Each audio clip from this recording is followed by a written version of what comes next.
la Iglesia Adventista del Séptimo Día pudiera tener su origen en las enseñanzas de Guillermo Miller. Aunque él no fundó esa iglesia, vayamos a la historia. A principios del siglo XIX se renovó el interés por la segunda venida de Cristo.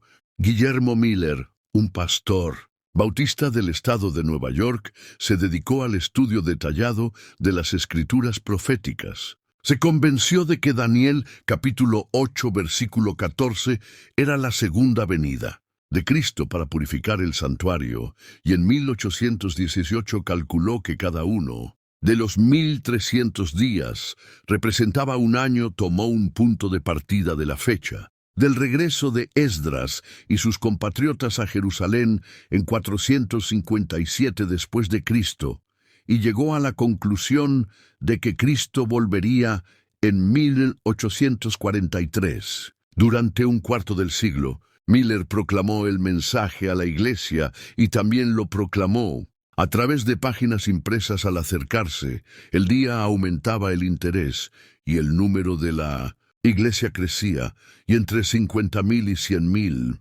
personas se preparaban para el regreso de Cristo. En 1843, muchos abandonaron sus propiedades, abandonaron sus sembrados y se prepararon para recibir al Señor. El 21 de marzo de 1843, ese día llegó, y ¿qué pasó? No ocurrió nada. Miller revisó sus cálculos y descubrió el error de un año. La fecha correcta era un año después, el 21 de marzo del 1844. Pero de nuevo, los creyentes quedaron desilusionados. Un tercer cálculo indicó que Jesucristo vendría 22 de octubre del mismo año, pero esa predicción también falló. Guillermo Miller demostró su sinceridad. Confesó sencillamente que se había equivocado en el sistema escatológico y en el sistema de interpretar la Biblia, y no trató más de defender lo que él por mucho tiempo había proclamado. Pero de los grupos que lo habían seguido, 3 se unieron para formar una nueva iglesia basada en una adaptación a su mensaje.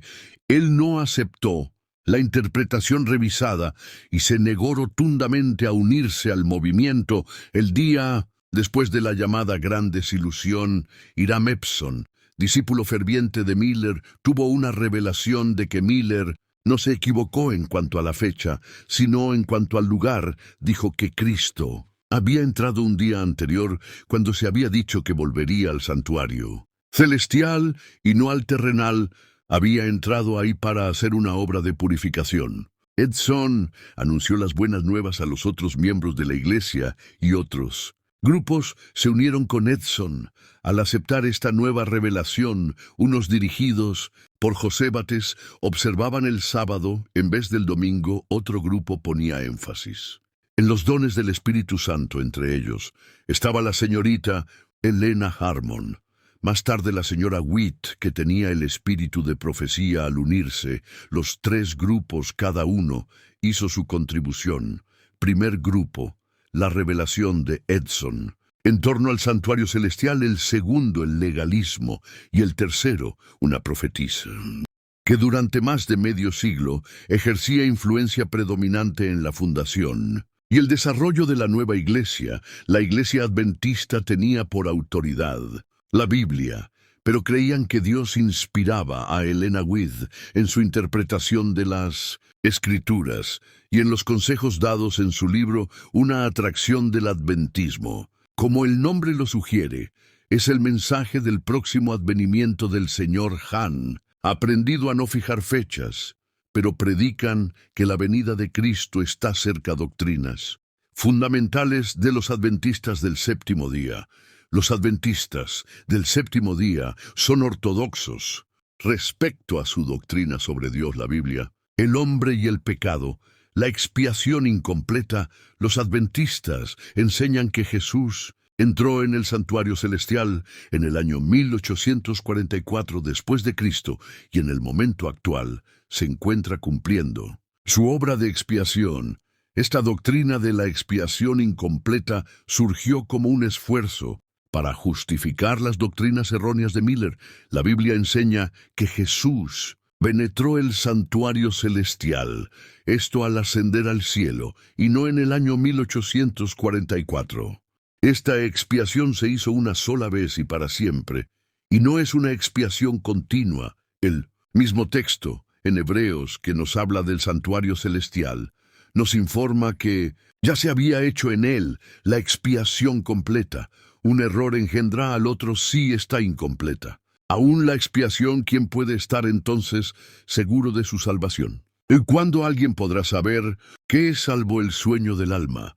Los adventistas enseñan que las almas de los justos duermen hasta la resurrección en el juicio final. Este sueño del alma es un estado de silencio, inactividad e inconsciencia total. Basan esta creencia, especialmente en Eclesiastés 9:5, donde dice que los muertos nada saben, pero el contexto en el versículo del 4 al 10 muestra que se habla de la relación de los muertos con la vida terrenal y no sobre el estado del alma.